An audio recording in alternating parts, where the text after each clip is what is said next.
ಸ್ನೇಹಿತರೆ, ನೀವು ಇದೆಲ್ಲ ನೋಡ್ತಾ ಇದ್ದೀರಾ ಪಾರ್ಕಿಂಗ್ ಏರಿಯಾ ಭಾಳ ದೊಡ್ಡದಿದೆ. ಮನಗಂಡ ಜಾಗದಾಗ ಮಾಡ್ಯಾರ ಪೂರ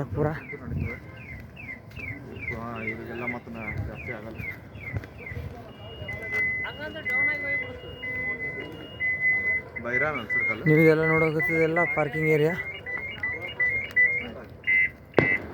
ನಿಮ್ಗೆ ಸ್ಟಾರ್ಟಿಂಗ್ ಪಾರ್ಕಿಂಗ್ ಏರಿಯಾದಾಗ ಎಂಟರ್ ಹಾಕಿರೋ ಒಂದು ಫಾಸ್ಟ್ಯಾಗ್ ಮುಖಾಂತರ ಒಂದು ಚಿಟ್ಟಿ ಕೊಡ್ತಾರೆ. ಚಿಟ್ಟಿ ತೊಗೊಂಡು ಇಟ್ಕೋಬೇಕು. ಚಿಟ್ಟಿ ತೊಗೊಂಡು ಇಟ್ಕೊಂಡು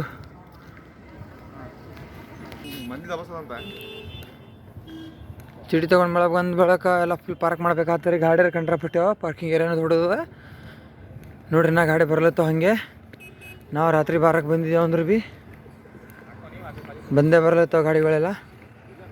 ಪಾರ್ಕಿಂಗ್ ಮಾಡ್ಕೊಂಡ್ಬಿಟ್ಟು ನಾವಿಲ್ಲಿ ಇವಾಗ ಸ್ನಾನಕ್ಕೆ ಹೋಗಬೇಕು. ಏನು ಅನ್ನೋದು ಏನೋದು ಗೊತ್ತಿಲ್ಲ ನಮ್ಗೂ. ಮುಂದೆ ನೋಡಮ್ರಿ.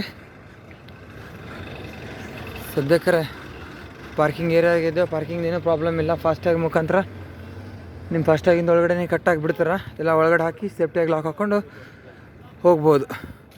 ಎಷ್ಟು ನೋಡ್ತೀರ ಅಷ್ಟು ದೊಡ್ಡದ. ನಾವು ಇಲ್ಲಿ ಅರಳಿಕಟ್ಟೆ ಹತ್ರ ಬಂದಿದ್ದೀವಿ. ಸಂಗಮ ಒಳಗಡೆ ಇನ್ನೂ 3 ಕಿಲೋಮೀಟ್ರ್ ಇದೆ. 3 ಕಿಲೋಮೀಟ್ರ್ ಹಿಂದೆಯೇ ಪಾರ್ಕಿಂಗ್ ಆಗಿದೆ. ಈಗ ನೋಡ್ಬೇಕು ಮುಂದೆ 3 ಕಿಲೋಮೀಟ್ರ್ ವಾಕ್ ಮಾಡ್ಕೊಂಡು ಹೋಗಬೇಕು. ಏನು ಬಸ್ಸಸ್ ಇದ್ದಾವೋ ಗೊತ್ತಿಲ್ಲ. ನೋಡಿ ಅಪ್ಡೇಟ್ ಕೊಡ್ತೀನಿ ನಿಮಗೆ. ಇಲ್ಲಿ ಎಂಟ್ರೆನ್ಸ್ ಏನು ಕಾಣಿಸ್ತಾ ಇದೆಯಲ್ಲ, ಇಲ್ಲಿ ಬರೋದು. ಇಲ್ಲೇನೆ ಗಾಡಿಗಳಿಗೆಲ್ಲ ಫಾಸ್ಟ್ಯಾಗ್ ಮುಖಾಂತರ ಪಾರ್ಕಿಂಗನ್ನು ಸ್ಲಿಪ್ಪನ್ನು ಕೊಡ್ತಾರೆ. ನೋಡಿರಿ ಎಷ್ಟು ನೋಡ್ತೀರಿ. ಪೂರ ಫುಲ್ ದೊಡ್ಡ ಪಾರ್ಕಿಂಗ್ ಏರಿಯಾ.